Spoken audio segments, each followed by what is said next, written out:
Esperança para um mundo sofrido.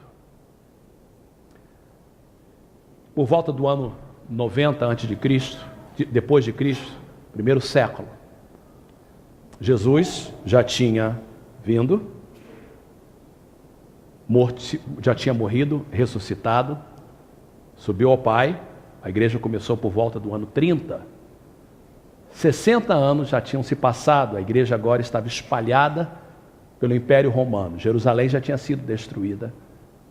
Os crentes, como vimos na mensagem da semana passada pela Edmeia Williams, tinham sido espalhados por causa da perseguição. Estavam em vários lugares do Império Romano. E o Império Romano agora tinha um imperador, um império forte. E agora o imperador era Dominiciano. E Dominiciano, ou Domiciano, ele trouxe uma mudança completa para o império. Houve vários imperadores ruins, Nero, Calígula e outros, mas esse fez algo pior do que todos os outros. Esse era um perseguidor sanguinário. A diferença dele e de Calígula é que Calígula era um imperador que era um diabo, mas um diabo louco. Domiciano era um diabo são, e isso é terrível. Ele era mau por índole. Ele era mau porque a maldade estava no seu coração. Ele exigiu que todos se dirigissem a ele como Senhor e Deus. Ele tomou a sério a divindade dos imperadores romanos. Naquela época, Roma usava várias formas de unificar o seu império. E a política de adoração do imperador era uma política comum na época, mas nenhum imperador levou a sério como Domiciano. A adoração ao imperador era mais um deus. Haviam vários deuses e o imperador era mais um deus. E isso mantinha o império unido. Mas esse não. Esse exigia adoração a ele. Domiciano exigia que ele fosse chamado de Senhor e Deus. Ele tinha uma raiva especial contra judeus e contra cristãos, por óbvias razões. Eles chamavam os cristãos e os judeus de ateus, porque para ele um ateu era aquele que não o adorava como Deus e que não aceitava os outros deuses, em que ele era o Senhor Supremo. Esse é o contexto do livro de Apocalipse. Esse é o contexto que esse livro foi escrito. Em todo o império, homens e mulheres tinham que chamar Domiciano de Deus, ou morrer. O culto a César era política declarada, todos tinham que confessar: César é o Senhor. Não havia alternativa para ninguém. Agora, o que os cristãos e também os judeus podiam fazer? Que esperança eles tinham? Os cristãos da época não tinham influência, prestígio ou poder. Como se opor contra o grande império romano? Nação nenhuma havia conseguido. Como é que eles conseguiriam? Cada cristão era confrontado com a escolha: César ou Cristo? César é o Senhor ou Cristo é o Senhor? E Apocalipse então foi escrito nessa época. Apocalipse é escrito em uma das eras mais heróicas em toda a história da igreja cristã. É verdade que o sucessor de Domiciano, Nerva, ele aboliu e revogou algumas destas leis. Mas o estrago já tinha sido feito. Ser cristão era proibido? Adorar a Jesus era proibido? Os crentes estavam condenados à morte, seja no Coliseu ou fora dele. Os crentes sofriam. Esse é o mundo do livro de Apocalipse. O imperador é o anticristo. O imperador e Roma representam tudo o que é contrário ao que é de Deus. Avancemos rapidamente para 2013.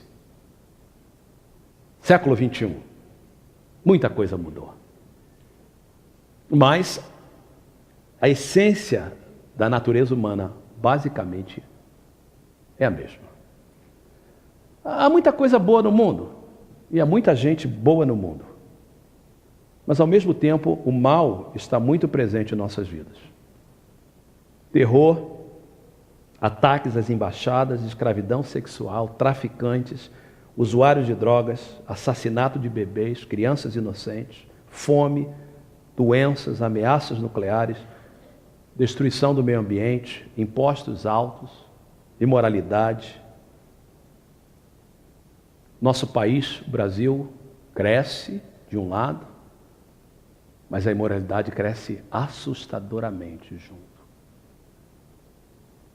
Terrível o que aconteceu semana passada, no sul do Brasil, quando mais de 200 pessoas morreram por negligência, por ganância. Pessoas morrem nas ruas do Rio de Janeiro, nas ruas de São Paulo, por causa de R$20. O coração do homem é mau. Eu li essa manhã no jornal o Globo a respeito do que está acontecendo em Santa Catarina, um dos estados que eram um dos mais conhecidos, um dos mais respeitados por questão de tranquilidade. As pessoas estão morrendo em Santa Catarina, nas ruas de Santa Catarina, porque o crime que estava em São Paulo e no Rio está descendo para o sul. Coração mau, maldade no coração do homem. Quem viaja, principalmente a países como Índia, que eu nunca estive lá, mas Tereza já esteve 2 vezes, e fala da miséria que Índia é. A gente olha África, e lá eu já estive. Quanta miséria, quanta escravidão, quanta pobreza, quanta fome. E a gente não precisa ir muito longe. Estamos indo para El Salvador, tentar ajudar crianças que não têm pais, órfãs, crianças que às vezes com pais não têm o que comer, pertinho da gente, 5 horas daqui. E no nosso Brasil, lá em Capanema, onde nós temos a nossa igreja, a igreja vai no lixão, onde pessoas comem e tentam comer o que tem no lixo. Tanto sofrimento. De certa forma, nós que vivemos nos Estados Unidos, na Califórnia, principalmente na área da Bahia, somos abençoados. E a gente acha então que, porque há tanta prosperidade, tanta comida, tanta abundância, que não há sofrimento. Deus tem nos abençoado de uma forma tremenda. Isso é um dom de Deus e a gente tem que saber o que fazer com esse dom. Nós somos privilegiados. Nós somos uma minoria no mundo que sofre. E mesmo no nosso meio, com tanta abundância, tanta gente sofrendo. Casamentos destruídos. Famílias destruídas. E o livro de Apocalipse serve para trazer esperança, não só para o mundo de então, mas para o mundo de hoje. Durante o mês de fevereiro e março, nós estaremos falando de Apocalipse. Eu já ensinei Apocalipse várias vezes, é um dos meus livros prediletos da Bíblia. Mas essa vez eu senti, no ano passado, orando, que eu queria ensinar Apocalipse à igreja, mas quero fazê-lo de forma diferente, com uma perspectiva diferente. Eu quero mostrar para vocês que o livro de Apocalipse é um livro de esperança. O livro de Apocalipse é um livro que nos levanta, que quando estudado de forma correta, ele abre a nossa mente para ver que Deus tem algo melhor para nós. E que Jesus continua sendo o Rei dos Reis e Senhor dos Senhores. Vamos ler Apocalipse 1 juntos? Se você tem a sua Bíblia, você pode abri-la. Se você tem o telefone, você pode olhar. Ou se você preferir, que seria até melhor nesse momento, é olhar para a projeção, que nós vamos ler todo o capítulo 1 de Apocalipse. Diz o seguinte: revelação de Jesus Cristo que Deus lhe deu, para mostrar os seus servos o que em breve há de acontecer. Ele enviou o seu anjo para torná-la conhecida ao seu servo João, que dá testemunho de tudo o que viu, isto é, a palavra de Deus e o testemunho de Jesus Cristo. Ah, feliz é aquele que lê as palavras desta profecia. Felizes aqueles que ouvem e guardam o que nela está escrito, porque o tempo está próximo. João, às 7 igrejas da província da Ásia. A vocês, graça e paz da parte daquele que é, que era e que há de vir, dos 7 Espíritos que estão diante do seu trono, e de Jesus Cristo, que é a testemunha fiel, o primogênito dentre os mortos, o soberano dos reis da terra. Ele nos ama e nos libertou dos nossos pecados e por meio do seu sangue nos constituiu reino e sacerdotes para servir a seu Deus e Pai. A Ele sejam glória e poder para todos sempre. Amém. Eis que Ele vem com as nuvens. Todo olho o verá, até mesmo aqueles que o traspassaram. E todos os povos da terra se lamentarão por causa dele. Assim será. Amém. Eu sou o Alfa e o Ômega, diz o Senhor Deus. O que é, o que era e o que há de vir, o Todo-Poderoso. Verso 9, eu, João, irmão e companheiro de vocês no sofrimento, no reino e na perseverança em Jesus, estava na ilha de Pátimos por causa da palavra de Deus e do testemunho de Jesus. No dia do Senhor, domingo, achei-me no Espírito e ouvi por trás de mim uma voz forte, como de trombeta, que dizia: escreva num livro o que você vê e envie a estas 7 igrejas: Éfeso, Esmirna, Pérgamo, Tiatira, Sardes, Filadélfia e Laodiceia. Eu voltei-me para ver quem falava comigo e, voltando-me, eu vi 7 castiçais ou candelabros de ouro. Entre os candelabros, alguém semelhante a um filho do homem, com uma veste que chegava aos seus pés, um cinturão de ouro ao redor do peito. Sua cabeça, seus cabelos eram brancos como a lã, tão brancos quanto a neve. Seus olhos eram como chama de fogo. Seus pés eram como bronze numa fornalha ardente. Sua voz como o som de muitas águas.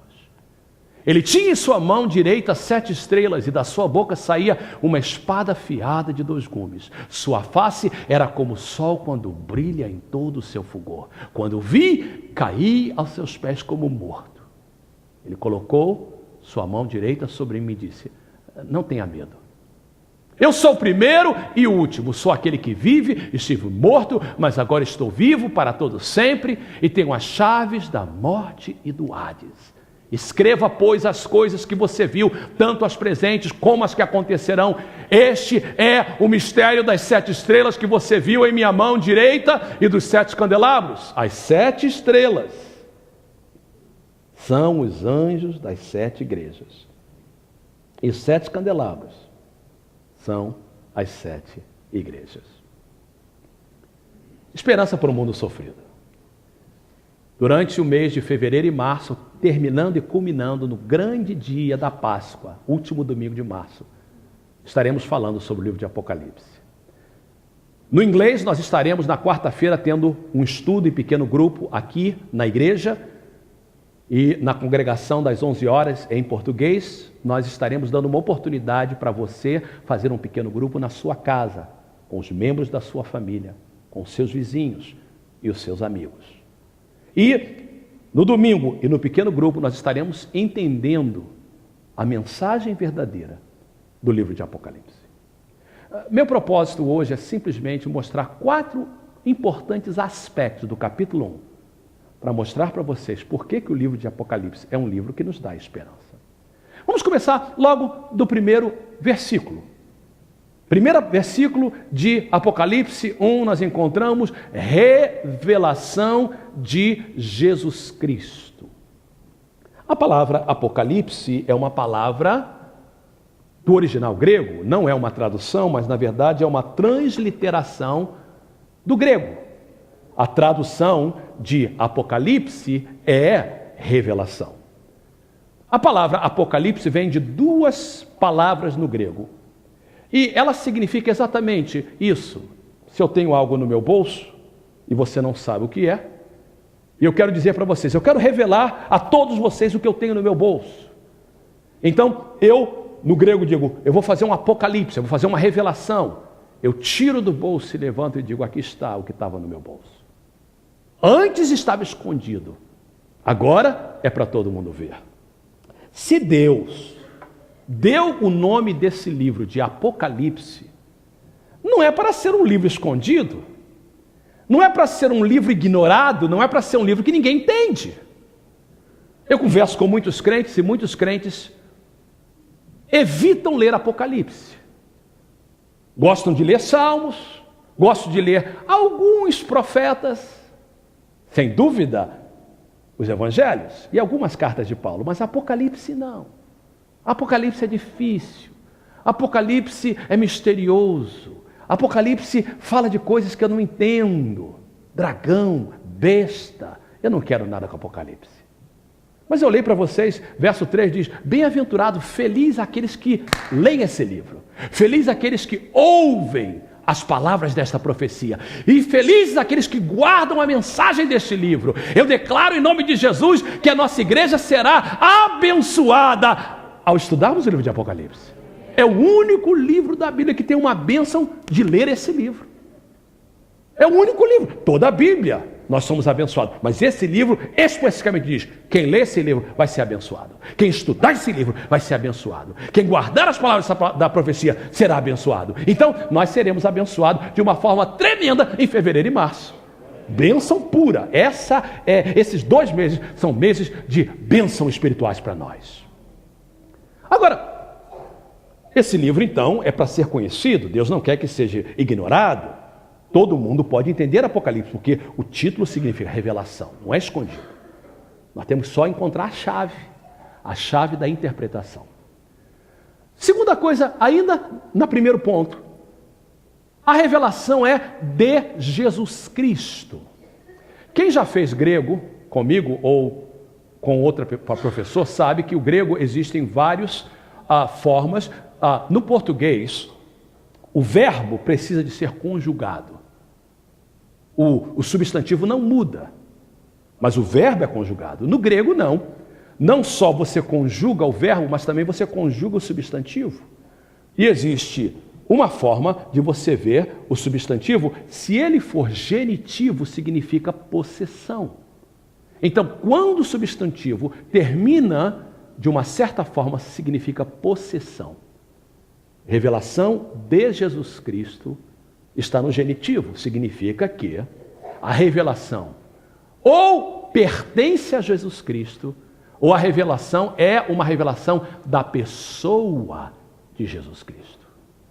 Eu submeto para vocês, logo no início dessa série, que o livro de Apocalipse é uma revelação não só de Jesus Cristo, porque pertence a Ele, mas é uma revelação de quem Jesus Cristo é. Isso muda tudo, irmãos. Se você ler o livro de Apocalipse para descobrir quem é o anticristo, quem é a besta, quem é o falso profeta, o que é o sinal da besta, como será o final do mundo, você perdeu a esperança. Sinceramente, se eu ler para quem é o anticristo, eu saio dali sem esperança. O homem é feio, o homem é mau. Se eu olho as taças, se eu olho os julgamentos, eu não vou entender o propósito. O livro de Apocalipse é uma revelação de quem Jesus Cristo é. É uma revelação da pessoa de Jesus Cristo. Cada capítulo tem que ser visto de uma forma do céu, perspectiva de quem Jesus é. Capítulo 1, quem Jesus é. Capítulo 2, quem Jesus é. Capítulo 3, quem Jesus é. Até o capítulo 22. 22 capítulos, revelando a pessoa de Jesus Cristo. E para começar, eu quero dizer para vocês que Jesus Cristo é aquele que consertou tudo que estava quebrado. Não é à toa que Gênesis é o primeiro e que Apocalipse é o último. O Espírito Santo fez isso de propósito. Em Gênesis, Deus faz tudo bem feito. No capítulo 3, tudo é quebrado. Em Apocalipse, Jesus conserta tudo que foi quebrado em Gênesis. Tudo. Então Jesus Cristo é a esperança para o mundo. Queridos, a nossa esperança não vem de uma denominação, não vem de uma igreja, não vem de um pastor, não vem de um político, não vem de uma capital. A nossa esperança ainda é o Senhor Jesus Cristo. É Ele que dá para nós força para obtermos riqueza. É Ele que dá para nós a nossa saúde. É Ele que dá para nós a nossa riqueza. É Ele que dá para nós a nossa legalização. Jesus é a esperança do mundo. Segunda coisa que eu quero chamar a atenção é o uso de simbolismo no livro de Apocalipse. A Bíblia é um livro maravilhoso. Se você está lendo a Bíblia, você sabe que os livros que nós estamos lendo agora, nós estamos lendo Gênesis, Êxodo e Mateus. E você vê que há uma diferença já entre Gênesis e Mateus. Por quê? Gênesis é um livro histórico. Deus se revela através da história. Êxodo é um livro histórico. Deus se revela através da história do povo de Israel. Então, a Bíblia é dividida em livros históricos, livros poéticos, e a verdade é que até muitos dos livros históricos são poéticos, mas existem alguns livros que são poesia clara, Salmos, Provérbios, Eclesiastes, Cantares, Lamentações. Existem os evangelhos, Mateus, Marcos, Lucas e João. Existem as epístolas, as cartas. Paulo escreve 13, João escreve algumas, Tiago escreve outras, Judas escreve outra. Hebreus, a pessoa que escreveu, escreve uma. Esses são mais fáceis de ler, mas existe uma categoria de literatura chamada literatura apocalíptica. E literatura apocalíptica é uma literatura muito comum na época de João. E nós podemos estudar mais sobre isso depois, mas o livro de Apocalipse é o único que é uma literatura apocalíptica no Novo Testamento. No Velho Testamento nós temos Daniel, e a segunda parte de Daniel é de literatura apocalíptica. Nós temos o livro de Zacarias. E existem várias categorias, várias importantes distinções ou características de literatura apocalíptica. Uma delas é o uso de símbolo. Isso é chave, irmãos. Tome, por exemplo, veja aí o verso de número 20. Último versículo do capítulo 1, Jesus fala e explica, e está ali por uma razão. Este é o mistério das 7 estrelas que você viu em minha mão direita e dos 7 candelabros. As 7 estrelas são os anjos das 7 igrejas. E os 7 candelabros são as 7 igrejas. Não, pensa agora no contexto. O povo está sofrendo. Domiciano é o imperador, quer que todo mundo seja rei. Descobre, quer que todo mundo o adore como Deus. A igreja então não sabe o que fazer, os crentes não sabem o que fazer. Será que Deus se importa com a gente? Será que Deus está conosco? Porque no meio do sofrimento a gente pensa que Deus nos abandonou. Será que a liderança da igreja sabe do meu sofrimento? Jesus aparece para João e ele tem nas suas mãos 7 estrelas e ele anda no meio de 7 candelabros. Aí Jesus diz assim: João, isso é literatura apocalíptica, isso é símbolo. Deixa eu explicar para vocês o símbolo. As 7 estrelas são os 7 anjos. A palavra anjos vem da palavra angelos no grego, que significa mensageiro. Então, anjo aí não é um ser angélico ou celestial. Anjo aí é um mensageiro de Deus. O pastor da igreja, de cada igreja, era chamado de anjo. Próxima vez que você vê um pastor, chama ele de anjo. Porque Jesus chama os pastores de anjo. Em vez de bispo, anjo Fernando. Oh, que legal. Jesus chama de anjo. Mas anjo no sentido de mensageiro. Jesus diz assim: olha, eu tenho na mão os meus líderes. E eu ando no meio dos candelabros. Quem são os candelabros? Jesus diz assim: são as igrejas. O que Jesus estava dizendo? O seguinte: Jesus está falando assim: primeiro, vocês não estão sozinhos. Eu estou no meio da igreja. Eu ando no meio da igreja. Aonde vocês estão reunidos, eu estou no meio. Por causa do sofrimento, vocês podem pensar que eu não me preocupo, mas eu estou do lado de vocês. E eu tenho os meus líderes nas minhas mãos, porque na verdade eu sou o líder de vocês. Eles estão ali somente para fazer a minha obra e o meu trabalho. E se eles estão nas minhas mãos, se eles não fizerem direito, não se preocupe, eu tiro de lá e coloco outro, porque eu sou o Senhor da igreja. E isso trazia uma esperança tremenda para eles. Isso traz uma esperança tremenda para nós quando nós estamos passando por sofrimento. Entenda os símbolos, não tenha medo dos símbolos. A gente vai encontrar besta, nós vamos encontrar relâmpago, nós vamos encontrar trovão, nós vamos encontrar trono, nós vamos encontrar taça, nós vamos encontrar trombeta, nós vamos encontrar selo. Tudo isso é símbolo. E com cada símbolo há uma mensagem de esperança. A chave é entender os símbolos. Vamos olhar rapidamente a descrição do Cristo ressurreto. Num pequeno grupo, essa semana, vocês vão estar estudando sobre a autoria de João, de Apocalipse. Quem foi João? Era o João, o mesmo escritor dos evangelhos, ou era outro João? Isso, na verdade, fica para o pequeno grupo. Mas se esse João era o irmão de Tiago, filho de Zebedeu, significa que esse homem andou com Jesus, comeu com Jesus, viveu com Jesus por 3 anos. Viu Jesus quando Jesus ressuscitou, estava lá no aposento. Viu Jesus subir aos céus, esteve lá na crucificação do lado de Maria, recebeu Maria em sua casa, e agora ele vê uma visão de Jesus totalmente diferente. Diz o texto seguinte, olhe lá, voltei-me para ver quem falava comigo.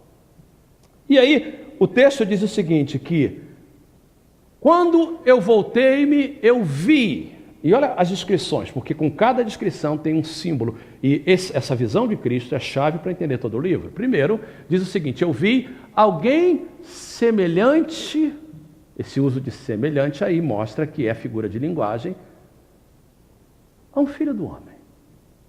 O que ele quer dizer com esse símbolo? Está dizendo o seguinte, o que eu vi lá não foi um ser celestial, eu vi um homem.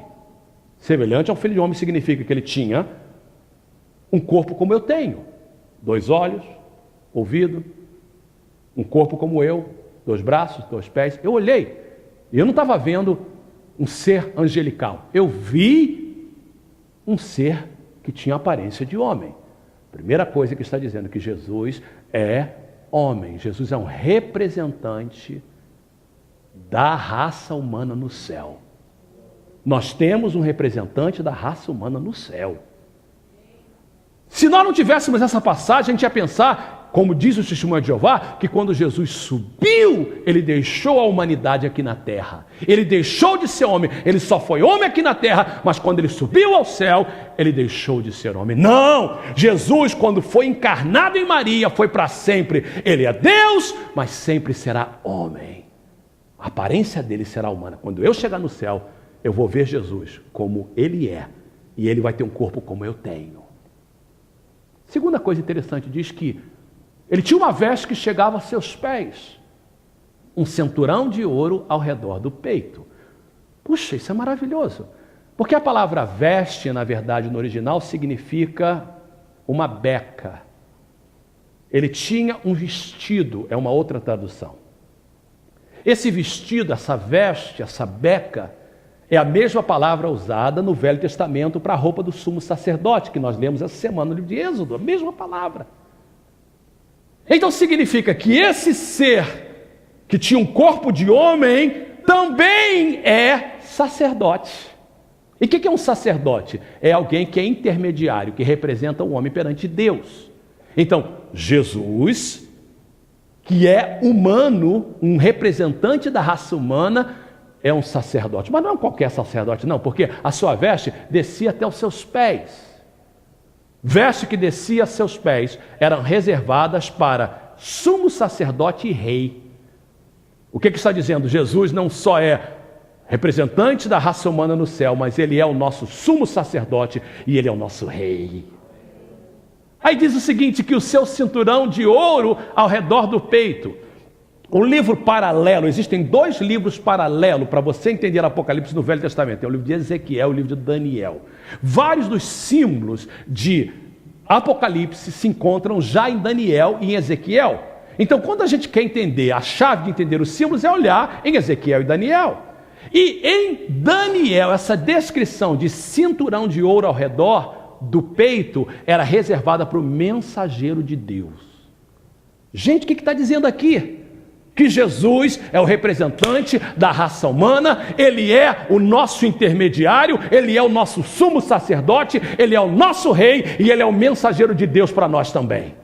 Não só Jesus representa a gente perante o céu, mas Ele representa o céu para nós aqui na terra. É isso o significado da cruz, irmãos. A cruz é isso. A cruz é Jesus chegando a gente e sendo o intermediário entre nós e Deus e nos levando à presença de Deus. É isso que está dizendo aí. Olha o que diz mais. Diz que sua cabeça, seus cabelos eram brancos como a lã.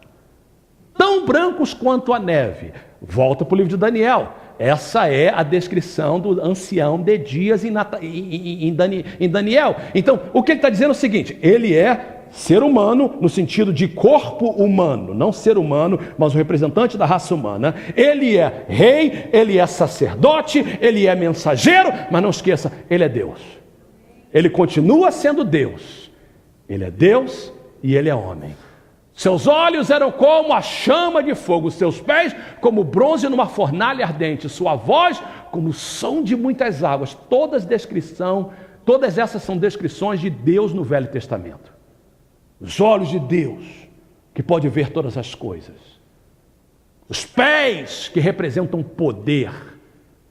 Então, Jesus, representante da raça humana, sumo sacerdote, rei, mensageiro, Deus eterno, Deus poderoso, Deus que olha para você e sabe da sua necessidade. Lembra do contexto, eles estão sofrendo e Jesus está dizendo, eu estou vendo. Eu estou vendo a sua necessidade. Falando para os que sofrem na Índia, na África, ou quando você passa por uma enfermidade aqui na terra, Deus está dizendo, eu estou vendo, eu sei de tudo. Você não precisa de falar nada. Quando Deus olha para você, Ele olha no fundo dos teus olhos, Ele sabe tudo o que você está pensando. E Ele diz, eu sou esse Deus, onipotente, onipresente, onisciente. Aí diz assim, Ele é o alfa, Ele é o ômega, Ele é o princípio, Ele é o fim. Alfa é a primeira letra do alfabeto grego, ômega a última, eu sou o A, eu sou o Z, e tudo entre um e outro. Eu sou o princípio, eu sou o fim, eu sou aquele que era, passado, que é, presente, que há de vir. Eu sou Jesus, Todo-Poderoso. E se eu sou esse Jesus, e eu tenho vocês na minha mão, confie em mim. Confie em mim. Queridos, ano passado eu falei, eu preciso de repetir isso. Eu sou um otimista. Eu creio no poder de Deus. Mas eu conheço a Bíblia. Eu sei que Jesus está perto de voltar. E conhecendo a Bíblia, eu reconheço que, para que o anticristo se levante, tem que haver um problema, porque senão ele não vai poder resolver esse problema. E eu vejo que as coisas vão piorar, irmão. E se você tiver com seus olhos nas circunstâncias, você não vai conseguir suportar. Mas se os seus olhos estiverem em Jesus, você será mais do que vencedor. Você chegará até o fim. Hoje, aqui nos Estados Unidos, é o dia do Super Bowl. E milhares de pessoas estarão torcendo para o time, e eu espero que o meu ganhe. Mas, eu quero dizer para vocês que o maior Super Bowl da história, a maior Copa do Mundo da história já foi travada. E nós vencemos, irmãos. E ele venceu, e nós vencemos com ele. No mundo espiritual, a vitória já foi dada. Então você tem que olhar para ele, não nas circunstâncias. Eu não sei o que vai acontecer em 2013, irmão, não sei. Eu não sei se 2013 será melhor do que 2012, ou melhor que 2011.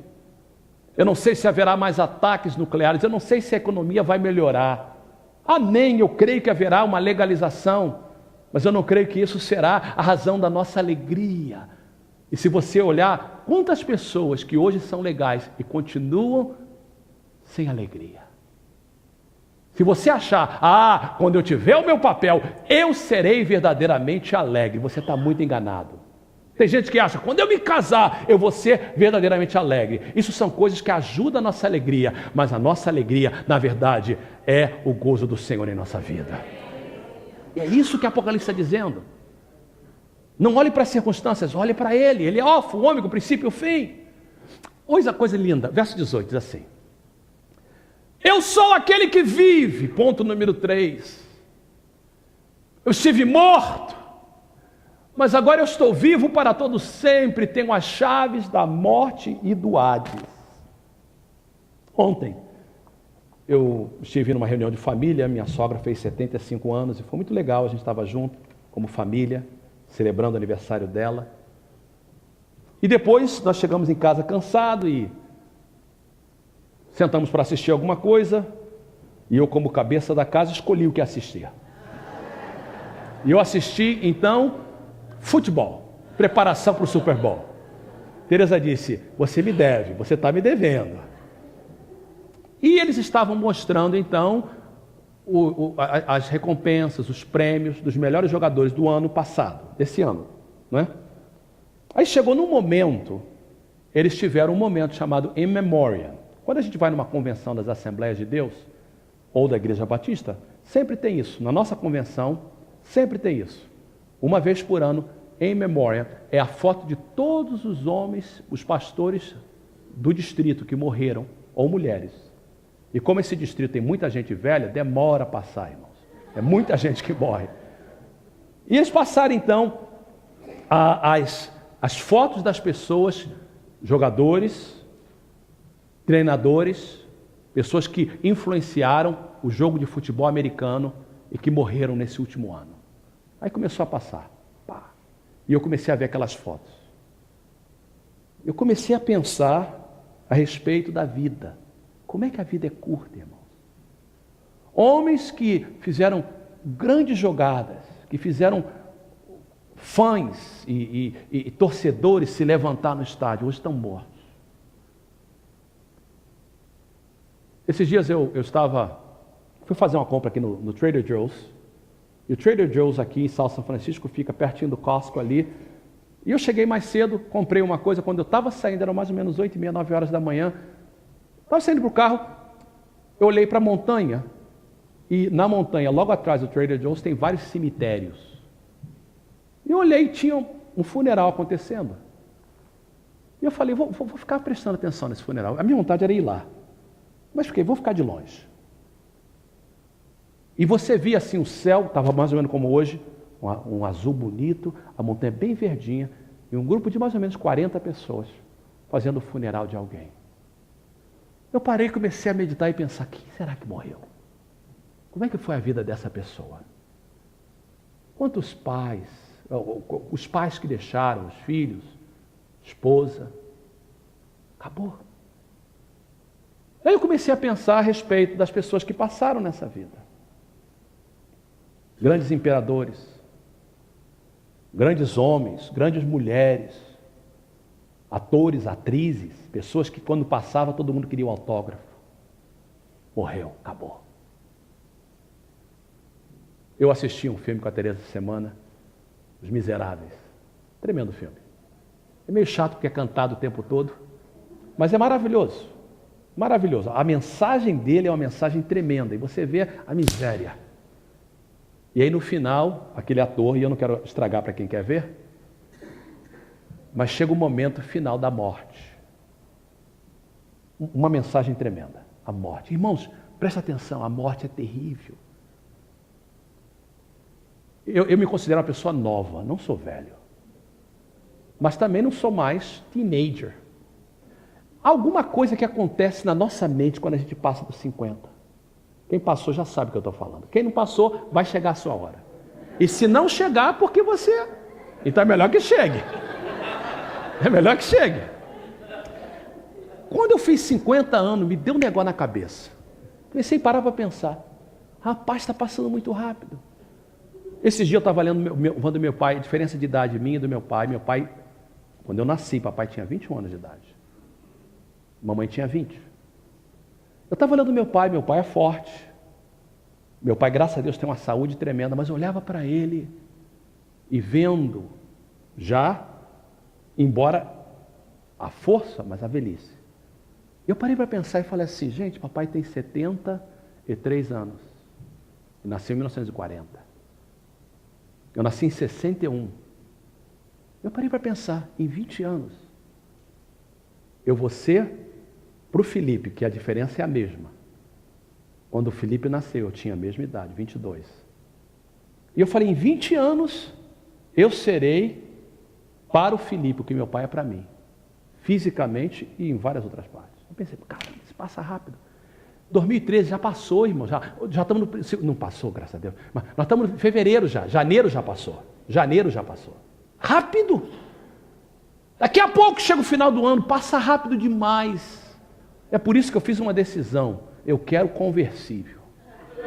Eu quero pelo menos agir como novo. Quando eu fui comprar, o cara falou assim, só compra esse carro jeito da sua idade.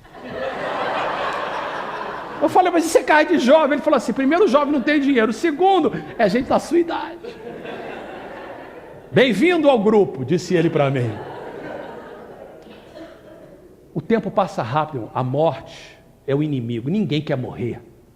Nem crente quer morrer. Edmé Williams falou para a gente, eu sou crente, mas não quero morrer. Ninguém quer morrer. A gente gasta dinheiro para poder ganhar um pouquinho de vida. Prolongar um pouco a nossa vida. Morte é terrível, mas Jesus venceu a morte.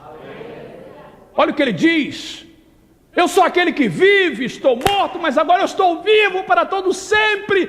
E chave, isso dá esperança, eu tenho as chaves da morte e do Hades. Eu não gosto quando o pregador inventa e diz, ele foi lá e roubou a chave de Satanás. Não está na Bíblia isso. Satanás nunca teve a chave da morte, nem do inferno. Nunca. Chave significa vitória. Chave significa que ele tem controle. Ele disse, porque eu morri e ressuscitei, eu venci o último inimigo.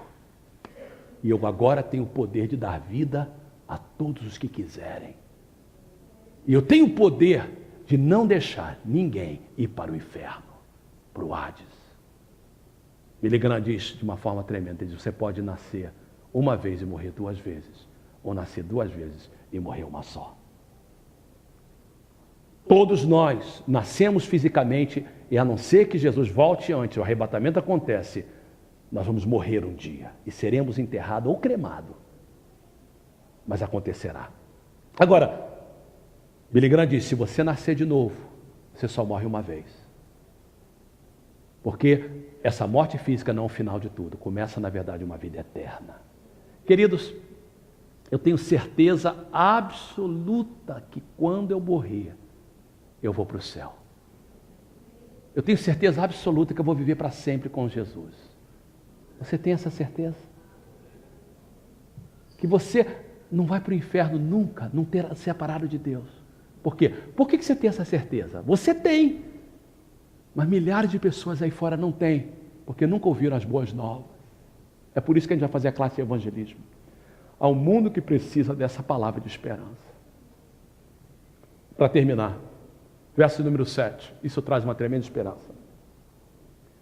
Eis que ele vem, Jesus com as nuvens, todo olho verá. Nos evangelhos, Jesus é apresentado como cordeiro. No livro de Apocalipse, Jesus é apresentado como rei. Nos evangelhos, ele veio para salvar. Em Apocalipse, ele veio para reinar. Nos evangelhos, ele vem numa manjedoura, ninguém sabe que ele chegou. Em Apocalipse, ele vem com as nuvens e todo mundo vai saber que ele veio. Por que a volta de Jesus é importante, irmãos? Vamos rapidamente chegar lá no capítulo 21, finalzinho do livro. Olhe, por favor, o que diz lá.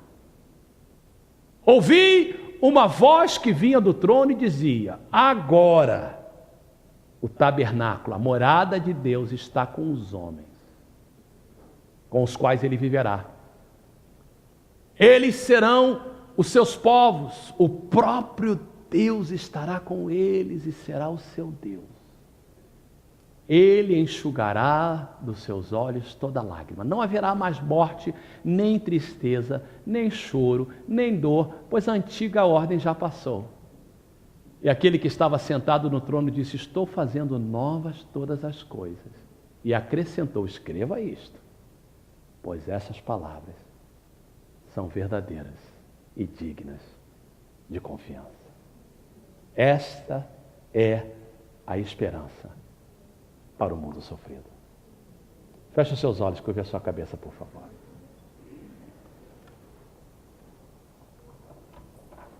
Meus amados irmãos,